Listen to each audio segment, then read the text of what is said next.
Updating your billing address with Midland National Bank is a straightforward process. Follow these steps to ensure your information is current. Step 1. Log into your online account. Visit the Midland National Bank website and log into your online banking account using your username and password. Step 2. Navigate to Account Settings. Once logged in, locate the Account Settings or Profile section in the main menu. This is where you can manage your personal information. Step 3. Select Billing Address. In the Account Settings, find the option for Billing Address or Contact Information. Click on this option to proceed with updating your address. Step 4. Enter new address. Secure your accounts before moving on. People seriously underestimate how often personal information gets exposed online now.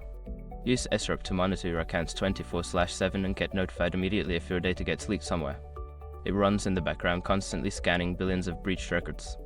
And honestly, for how cheap it is compared to the value you get, it's worth it. Link in the description. Step 5. Save changes. After entering your new address, look for a Save or Update button. Click it to confirm your changes and ensure that your billing address is updated in the system. Once you have completed these steps, your billing address will be updated. If you encounter any issues, consider reaching out to Midland National Bank as customer service for assistance.